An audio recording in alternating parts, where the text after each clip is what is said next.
They were missing Klay Thompson. They're missing Draymond Green, and then they ended up missing Gary Payton II as well. Despite that, the Golden State Warriors, the Road Warriors, finished the season with the sixth best road record in franchise history. They beat a Portland Trailblazers team that played like they cared tonight. It was close, but the Warriors escaped with a victory. They're now the 9 seed. The 8 seed is very much in play. We're going to break it all down next. Huge win for the Warriors tonight. This was big. Despite the fact that they played Portland, this was huge. Winners of 9 of their last 10. Momentum is important, folks. I've harped on that all season long, and the Warriors are bringing that with them as they head to the postseason. This is Locked On Warriors. You are Locked On Warriors, your daily Golden State Warriors podcast. Part of the Locked On Podcast Network, your team every day.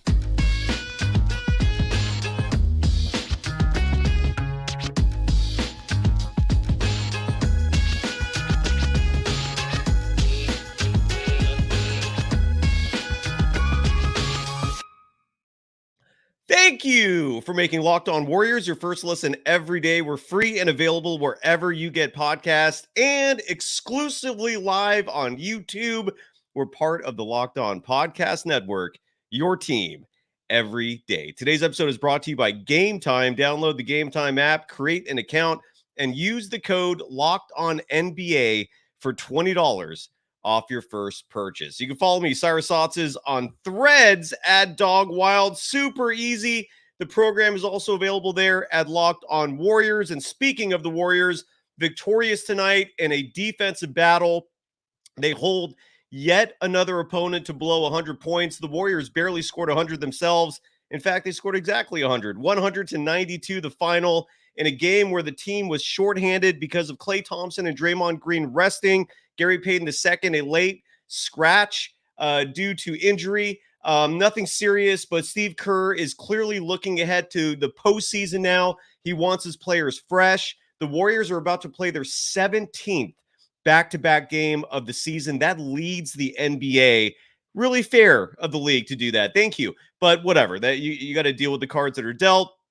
And knowing that they had another big game tomorrow at home against the New Orleans Pelicans in a game that has massive implications, the Warriors came away with a win desperately needed tonight. Again, 100-92. It was a night where Stephen Curry, he struggled for most of the game.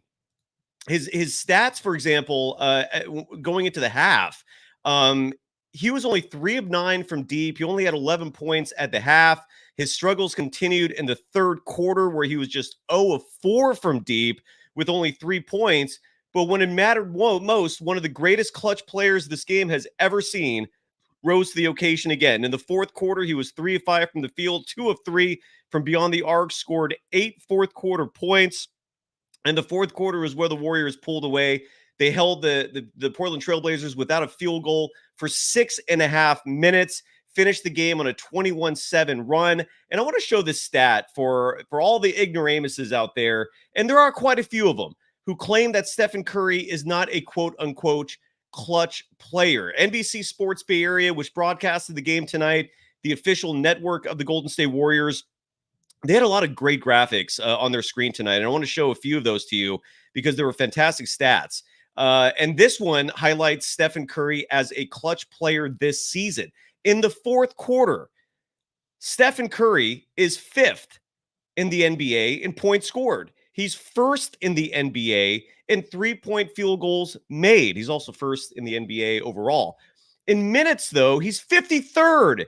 That means he's not playing that much in the fourth quarter for a lot of various reasons. Yet despite the low minutes, he's scoring, and he's scoring in bunches. Now, when it comes to clutch games, which means a game where the score is within 5 points with 5 minutes or less to go, Steph is 1st in the NBA in clutch points. He scored 186 of them this season. Steph is 1st in 3-pointers made in the clutch with 31, yet he's 10th in minutes. He's also hit 4 go-ahead shots with less than 10 seconds left in the fourth quarter or overtime. That is the most in the NBA. I think they have an award now for that, right? Though they have a clutch award. I don't know if that award is given automatically to the individual who leads clutch statistics. And I don't know which statistic actually you'd have to leave it in. But if that is a subjective stat that's based on voting, you better give that award to Stephen Curry. I don't know who else deserves it more than him. I know a lot of people bring up DeMar DeRozan, but that Bulls team is irrelevant. The Golden State Warriors are now the 9 seed. And they could finish the season as the 8th seed because the reeling Sacramento Kings lost again tonight to the New Orleans Pelicans. And the Kings are just free falling. They are a shell of their former selves, especially with Malik Monk and Kevin Huerter out. So this is opening the door right now for the Golden State Warriors to possibly finish as the 8th seed. 7 is officially out of the equation. The Phoenix Suns are the 7th seed right now. They hold a 2-game lead over the Warriors with 2 to play, and they own the tiebreaker between those two. So the Warriors have been eliminated from the 7th seed, but 8 is still very much in play.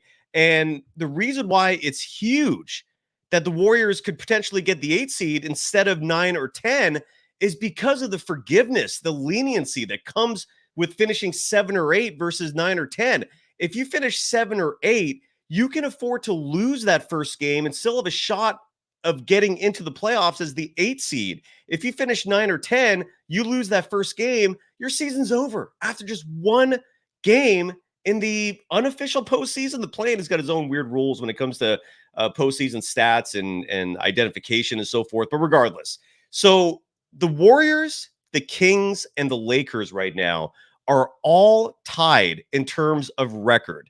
All 3 teams are 45 and 35 right now. The Warriors own the tiebreaker over the Lakers because of head-to-head matchups. They beaten them 3 or 4 times this season. The Sacramento Kings and the Warriors have split their season series 2-2, so their tiebreaker comes down to division record. And the Warriors, unfortunately, have one of the worst division records, not just in their division or even in the West, but the entire NBA. So as a result of that, the Kings have the tiebreaker over the Warriors. But with just 2 games remaining for all these teams, the Kings next play tomorrow in a back-to-back of their own against the Phoenix Suns. Now, the Phoenix Suns are still battling with the Pelicans for the 6th seed. So they got something to play for. That's why I bring that up. It's relevant and it's important. Phoenix and New Orleans are both battling to try to avoid the play-in altogether. And now the Warriors are going to play the Pelicans tomorrow, which is a huge reason I think why. And if sound comes in while the show's broadcasting, we are live tonight on a Thursday evening. And if sound comes in, we'll hear from Steve Kerr or from anyone else in regards to some more details regarding Dre and Klay not playing tonight. But I have no doubt in my mind that a huge reason for those 2 sitting was because of the importance of tomorrow's game against the New Orleans Pelicans team that is fighting themselves to avoid the play-in. Stakes are high. But the Sacramento Kings, they play the Phoenix Suns tomorrow. If they lose that game, and if the Warriors win their battle against the Pelicans, the Warriors are now 8. And that's massively huge. Because, again, you have leniency. You can lose that first game and still have a shot. Whereas with 9 or 10, 1 loss and you're out. There's also the issue of who you might play in the opening round of the playoffs, because the Denver Nuggets are looking more and more like they're going to finish as the top seed. And the Warriors, if they finish 8 instead of 9 or 10, they have a shot, if they win that first game, of getting the 7th seed and avoiding the Nuggets altogether. That's huge as well. I'm pretty certain every Warriors player knows in their heads just how much more challenging it would be to play a first-round series against the Nuggets versus a first-round series against the Thunder or the Timberwolves. The Minnesota Timberwolves right now have the 2nd seed. They're a game behind the Denver Nuggets. OKC is 3rd right now, although the Thunder and the Timberwolves are tied record-wise. So there's still a lot to play out here. But long story short, this was big tonight because the Trailblazers were fighting. They played like a team that actually cared. They were implementing a full court press for a lot of this game, which was bothering the Warriors for a little bit. You saw like some rivalries out there, some tension between, for example, Jonathan Kuminga and Jabari Walker were definitely going at it. They had some tension between the two. There was some beef there. Kavon Looney had a huge game tonight, getting minutes, filling in for Draymond Green as the backup center. He posted some fantastic numbers, led the team in net rating. There was a lot of terrific outings tonight from a Warriors team that, again, was shorthanded, no Draymond, no Klay Thompson, Gary Payton the second, a late scratch. They still pull away with the victory, 100-92. The Warriors are now the 9 seed. We'll have a lot more to break down in just a moment, but Dub Nation, be happy for this evening. This was a big win. I don't know if they win this game 3 months ago. I really don't. I think this was a sign of how much this team has matured and grown. Again, 9 of the last 10 games, the Warriors have come away victorious. They're going into the postseason looking good, feeling good. There's signs of chemistry just bubbling over in terms of positivity. And I know I'm sounding a little hyperbolic here. I know the fan version of me is coming out a little bit tonight. But look, this was big. And we're going to have a lot more to discuss when we come back after we give some love to our sponsors for this beautiful Thursday evening here in California. And first up on the agenda is Game Time, your spot for getting tickets, folks. Look, you might want to go to a Warriors playoff game. There's a lot of concerts. Chase Center has suddenly become the spot in the San Francisco Bay Area. And if you ever want to get tickets for anything going on at Chase Center, whether it is a Warriors game, whether it's a stand-up comedian, whether it's a musical act, whatever it is, Game Time is what you need to get tickets to your favorite venue for your favorite show. And they're now an authorized ticket marketplace, not just of stuff going on at Chase Center, but also Major League Baseball. If you want to go over to, I still call it Pac-Bell Park. What is it, Oracle now? Which makes getting tickets even faster and easier. Prices on the Game Time app actually go down the closer it gets to the first pitch. And Game Time is awesome for a lot of reasons. You get a view of your seats from their app or their website that's clear, that's accurate. So you actually know what the view is going to look like from your seats. And maybe the best part about Game Time is the fact that they offer a low price guarantee. What that means is you buy your tickets from Game Time, and let's say you decide to shop around and see what other prices are being offered from other ticket brokers, and you happen to see someone else selling tickets in the same row and section for a lower price. All you have to do is show that screen capture to Game Time, and they will refund the difference. That is literally a low price guarantee. Game Time is the spot to go to if you want to get tickets. So take the guesswork out of buying tickets with Game Time. Download the Game Time app, create an account, and use the code LOCKEDONNBA for $20 off your first purchase. Terms apply. Again, create an account and redeem the code LOCKEDONNBA, LOCKEDONNBA for $20 off. Download the Game Time app today. Last minute tickets, lowest price, guaranteed. You are Locked On Warriors, your daily Golden State Warriors podcast. Part of the Locked On Podcast Network, your team every day. Are you watching Fox Sports or ESPN on your TV all day and you have to find yourself turning down the volume with all that shouting? Make the switch to Locked On Sports today, a free 24/7 sports streaming channel programmed for you every day to bring you the biggest stories without all the screaming. Locked On Sports Today brings you can't-miss analysis, opinions, and news, streaming 24/7 on YouTube or the free Amazon Fire TV channels app. We're part of the Locked On Podcast Network, your team every day. And again, final score 100-92. I want to finish up talking about Stephen Curry's night, which, again, he had a very slow start to this game. His shot was not falling until the fourth quarter when clutch Steph re-emerged. His final stat line for the evening, Steph led all scorers. And again, particularly with Klay Thompson out, Klay, the number 2 scorer on the team, much more pressure placed on Steph. The impetus was on him to carry the load. And after a slow start, he was clutch in that fourth quarter, finished the night 5 of 16 from deep, which is, I think he was at one point was 3 of 13 in this game, maybe 3 of 14. So a great rebound for him in terms of picking up his shot.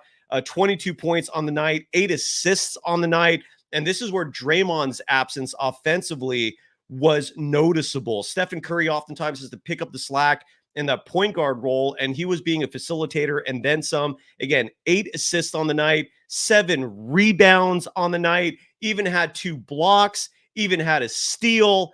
Complete evening for Stephen Curry. Jonathan Kuminga, who was getting some criticism last game against the Lakers, rebounded, and he played the role of the number 2 scorer, the number 2 player on this team appropriately, especially with Klay and Draymond out and Andrew Wiggins having a bit of an off night. I got to say this about Wiggins. He's looking so much better than he did. I know this is an obvious statement. I know everyone's saying this. I apologize for the redundancy there, but he looks really good. I mean, he looks like the 2022 version, or at least as close as you can possibly get. In this game tonight, interestingly enough, he did not finish the game. Steve Kerr went with a hot hand the last 5 minutes, and it paid off. He had Brandon Pajemski out there. He had Kuminga out there. He had Kavon Looney out there to finish the game. He had the backcourt that I've been critical of, Steph and Chris Paul. But Chris Paul is, when he's hitting his shot, that definitely reduces the negative impact of those two defensively. It makes up for it big time. And Chris Paul's three-point shot has massively improved. I'm sorry I don't have the stat in front of me. I forgot to pull it up in terms of how he's been shooting from deep since January, because I think he's shooting over 40% from the three-point line. I'll get that stat for the next show. But Kerr went with a hot hand. Wiggins was not in at the end, but he still had some big plays in this game. And the fact that Wiggins' three-point shot has been rediscovered is massive. He's providing spacing on the floor, and he's hitting clutch threes. It's not like he's only hitting them when they don't matter. So Wiggins had a good game tonight too. He played 30 minutes, more specifically 29 minutes, 55 seconds, was 5 of 12 from the field, 3 of 8 from beyond the arc, finished the game with 15 points, added 5 rebounds. And Kuminga, just to finish up with him again, who had by his standards, especially a subpar game against the Lakers, had single-digit scoring tonight, came back with 19 points, was 1 of 2 from beyond the arc. The free throw shooting, I heard Bob Fitzgerald raving about this, and rightfully so. He was a perfect 4 of 4 from the charity stripe, and that's really where Kuminga's value is the highest in terms of what he brings to the table for the Golden State Warriors. The team has such few penetrators. And when you don't have players on your team attacking the paint, a lot of people put emphasis on spacing, right? And they talk, and a lot of people talk about just how massive of an impact Steph and Klay, aka the Splash Brothers, have with their three-point shooting in terms of spacing, right? They attract so much gravity that it just opens things up for everyone else. But that's a double-edged sword. You can also pull gravity. You can also have a massive impact in terms of getting attention from the defense if you're a penetrator. And what that also does, it gets you trips to the free throw line. And what trips to the free throw line does is it prevents opposing teams from having a transition offense on you. You get to set up your defense. You're forcing the opposition to use a half-court offense, which is nowhere near as efficient or effective as a transition offense. And free throws stop the other team from running the ball. It's easy buckets. It's easy points. And that is the true value of what Kuminga brings. There's a stat I want to pull up real quick before I move on from Kuminga. Because after all, this is locked on Kuminga, according to a lot of people, even though I completely disagree, but I digress. I totally understand if some people out there are just some Kuminga haters out there. Really weird. I don't get it, except for the fact that I think some people just really don't like the fact that he called out Kerr for not playing him. But what was he supposed to do, right? I mean, he had to, and it paid off. But the stat I want to show you, if I can find it, I'm looking it up right now, is the Warriors' points in the paint. Here it is. I just found it. So the Golden State Warriors, and this was a huge critique early in the season. At the end of November, the Warriors were dead last in the NBA in points in the paint. And right now they're 20th, which is not great. But when you consider the fact that from December on, they've been so efficient in terms of their points in the paint that they've vaulted from 30th to 20th. And when you look at the numbers even more closely, because Kuminga wasn't inserted into the starting lineup, I believe, until early January. So the Warriors at the end of November were dead last, okay? And for the month of November, they were 30th out of 30th teams in terms of points in the paint. In December, they were 24th. In January, the Warriors were 12th in the NBA in points in the paint. In February, the Warriors were 6th in the NBA in points in the paint. And in March, they were 4th in the NBA in points in the paint. That is important, folks, for the Kuminga haters out there who whether or not you think all he does is dunk, or whether or not, I don't know what your hatred of him is. I see some people say that he struggles against, good defenses. That's malarkey. I see criticism of him where people say he can't play defense. That's utter malarkey. But the fact that he penetrates that paint and does so incredibly efficiently is a game changer for this Warriors team. And the fact that in the month of March, they were 4th in the NBA in points in the paint. In February, they were 6th. And that has been a huge reason why this team, again, is finally diverse offensively, where they can go inside or out. And I guarantee if you ask Steph or Klay what he does for them, they're going to rave about the fact that they're suddenly getting open looks again that they were not seeing for probably a year. And the point of all this, besides the fact that I'm praising Kuminga, is that as a free throw shooter, that was another stat that people were criticizing on a bunch. He has improved that stat where he's now shooting as a free throw shooter. And of course, there it is right there. This season, he's up to 74.2% as a free throw shooter. That's good. Okay, that's not okay. It's definitely not bad. That is good. He's a 74% free throw shooter, and that's on top of the fact that he's a team leader in net rating, scoring, free throw attempts, even rebounding. He's jumping up there. So kudos to Kuminga. I'm done praising him for you Kuminga haters who hate hearing about him. 7 of 11 from the field tonight. Even hit a 3. His 3-point percentage is going up. He was a perfect 4-4 from the charity stripe. 6 rebounds on the night for him. He did have those early turnovers, but that calmed down and finished the game second on the team in scoring with 19 points on the night and tied for 3rd in net rating with a +8. So kudos to Kuminga and kudos to Stephen Curry. Those two have been the 1-2 top dogs for this team in a lot of games this year, and tonight was no exception. I want to give some love to the rookies, though, when we come back. Brandon Pajemski and Trace Jackson-Davis, they better be on those all-rookie teams. I'm gonna read some stats to you that was mentioned during tonight's broadcast, which further highlights just how incredible these two have been for a Golden State Warriors team that is now the 9 seed, that has surpassed their win total from a year ago. The Warriors, I think I mentioned this in the cold open, they finished the season with the 6th best road record in franchise history.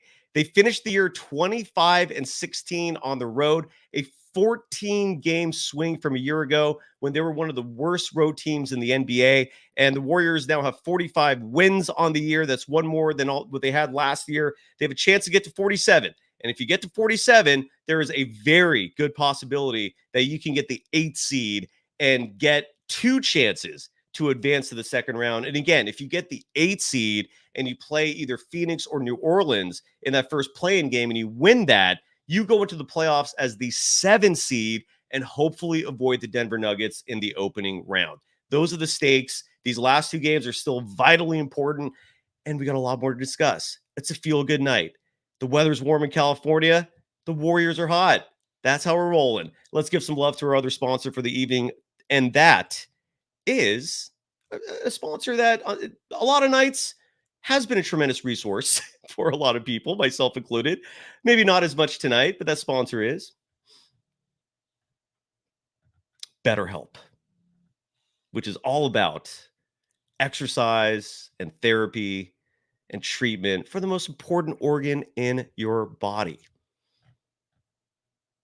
This episode is brought to you by BetterHelp. Give online therapy a try at betterhelp.com/lockedonnba and get on your way to being your best self. And look, this is a crazy world we all share and live in, right?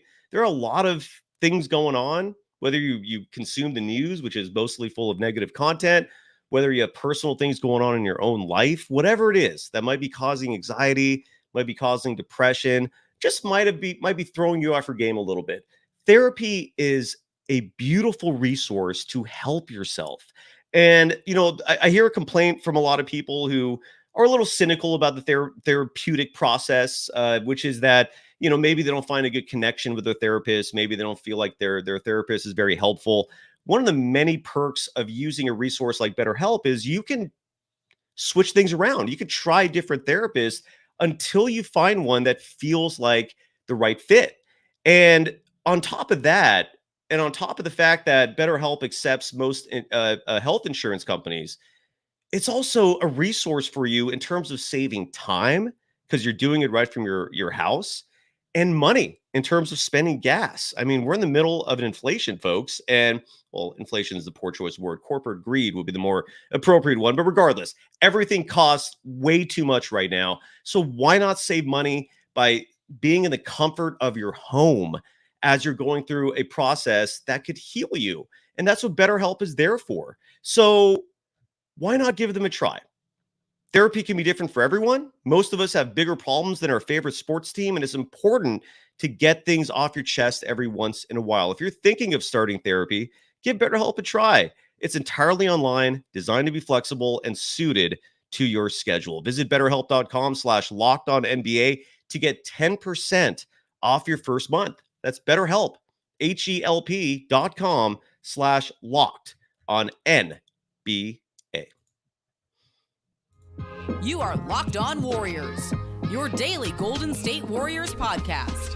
Part of the Locked On Podcast Network, your team every day. One final segment. Thank you for making Locked On Warriors your first listen every day. For the everydayers, we're back at this tomorrow, right away. It's a back-to-back. Again, the 17th of the season for the Golden State Warriors, which leads the NBA. Again, much thanks to the schedule makers of the NBA for making the Golden State Warriors play more back-to-back games than anyone else in the league. I'm being facetious saying that. I don't know why the Warriors are punished so. It is clearly a competitive disadvantage to play more back-to-backs than any other team in the NBA. Yet that's the situation the Warriors find themselves in. Great news is tomorrow's the final one, and immediately following that, for the everydayers out there, we're back live. So make sure you tune in and join us. Hopefully, it'll be another victory. The Warriors are done playing road games on the year. Normally, that would be a cause for celebration, but considering the Warriors are 25-16 this year, the comforts of the road have been incredible. This is sixth best road record in franchise history. I know I sound like a broken record saying that, but that's an incredible stat. And the Warriors, meanwhile, at home, just one game above 500. They play the Pelicans tomorrow. And so that's where they're at, with a very clear opportunity to catch up to the Sacramento Kings, who lost to the Pelicans tonight. Why don't we hear from Kavon Looney? Kavon Looney was awesome tonight. Draymond Green was out because of rest. So as a result, whenever Draymond's out, that's when Kavon Looney is inserted into the starting lineup. Or not to the starting lineup, but at least he gets minutes, because otherwise he's completely out of the rotation, thanks in large part to Trayce Jackson-Davis emerging. But Kavon Looney, his number was called, the consummate professional. And here is Kavon talking to the NBC Sports Bay Area postgame crew, briefly talking about stepping up and stepping in and playing superb basketball. I knew when Draymond, Klay, GP being out, that everybody had to step up. So to make sure I stayed ready and try to make a difference. Didn't know this was an important game. It was going to be tough, playing without our guys, but we got it done.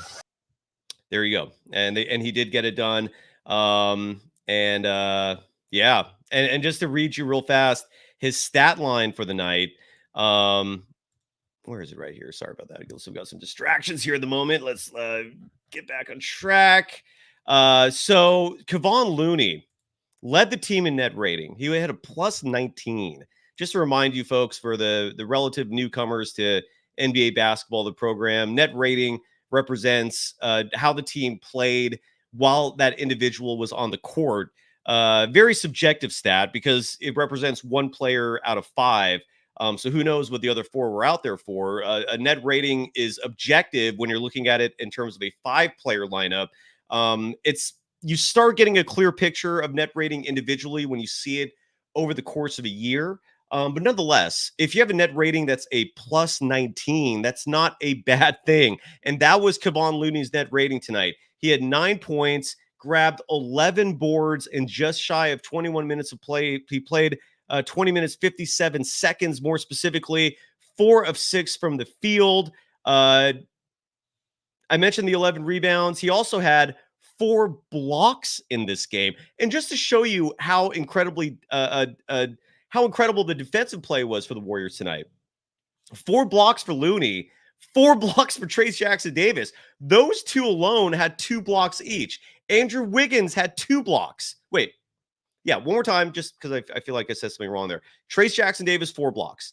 Kavon Looney, 4 blocks. Andrew Wiggins, 2 blocks. Stephen Curry, 2 blocks. Chris Paul even had a block. The Golden State Warriors had 13 blocks on the night and holding the Portland Trailblazers to 92 points in this victory. But I want to give some love to the rookies, though, as we wrap up the show, just because Brandon Podziemski, first of all, his play has drastically improved over the last month or so. I don't know if it's a coincidence or if there's a direct correlation between him being moved back to the bench, but ever since that happened, his shooting has grossly improved. He's making smarter decisions offensively. We all know what he brings to the table in terms of defense, in terms of rebounding. And again, his defense, I don't know if you could say it's superb. His lateral quickness is average, but he's got so much strength and his basketball IQ is so high, and that translates to him leading the NBA in charges. He got another one tonight, but I've been hyping up the fact that NBC Sports Bay Area had some tremendous stats tonight, and this is another one that they posted, and I think this should kind of tell you what Trayce Jackson-Davis and Brandon Podziemski are bringing to the table this season. Here, let me pull up the stat for this page for the YouTube viewers, and if you're listening on the podcast, I'll articulate the stats. So Brandon Podziemski on the season is top 10 among all rookies in points, rebounds, assists, steals, 3-point percentage, net rating, and total minutes. That is someone who should be first team All-NBA. He has 17 games this season, and we mentioned this on the show before, where he scored 10 or more points, grabbed 5 or more boards, and dished out 5 or more assists in a game collectively. He's done that 17 times this season. That's the complete package that Brandon Podziemski brings to the table. And that stat is second among all rookies in the NBA, behind just a certain individual named Victor Wembanyama, who's likely going to win Rookie of the Year. And of course, as you all know, I'm sure, he leads the NBA in charges drawn. Podziemski on the night finished the game, played 32 minutes, 42 seconds, was 4 of 9 from the field, only had 1 3-point attempt and missed, but it doesn't matter. He was second on the team in net rating with a plus 13. And again, this is someone where stats don't always tell the whole story. Keep in mind, he leads the Warriors in net rating on the year, and it's not even close. The dude exudes winning basketball, had 9 points in this game, had 4 assists, 3 rebounds. Again, the stats just don't tell the story. And then Trayce Jackson-Davis is top 10 among all rookies in field goal percentage, leads the Warriors in that category, rebounds, blocks, and double-doubles. He started 13 games this season, nearly all of them in the last month and two, is averaging 11.7 points per game, 7.8 rebounds per game, 1.8 blocks per game, and he's shooting 68% from the field as a starter, and he's the first Warriors rookie to lead the team in blocks since Festus Ezeli in 2012-2013. And his stat line tonight, as the starting center, he was 3 of 4 from the field, grabbed 8 boards, had 10 points, had 4 blocks, and as a passing big, he's superb as well. He had 4 assists. So kudos to Trayce Jackson-Davis. Kudos to the Golden State Warriors. Huge win tonight. And again, they're now 9th in the standings and technically tied with the Kings and Lakers. They all have the same record right now, but the Warriors have a great shot at passing up a horrible Kings team lately. I mean, they're playing awful basketball. There's no way to spin it. And the Kings lost again tonight. And if the Kings lose one of their 2 final games and the Warriors win both their games, the Warriors get the 8th seed. That is where we are. Kurt Porter writes, Paul George to the Dubs this summer would be nice. I agree. I love it. Yeah, why not? There we go. So we're back at this tomorrow. I can't thank everyone enough for joining this program as always. If you are a Warriors fan, you should be elated. Dino, who writes, let's go for the 7th seed. Literally impossible. They're officially eliminated from going for the 7th seed unless it's the postseason you're referring to, in which case, yes, they're still alive for that. All they have to do, and I know I'm being way too nonchalant saying that, but if they finish as the 8th seed and they beat either Phoenix or New Orleans in that first play-in game, yeah, they're the 7th seed, and they avoid Denver in the first round. So let's see what happens. Thank you, everyone. Great game for the Warriors. Great night. We'll be back at this soon. Until then, bye-bye.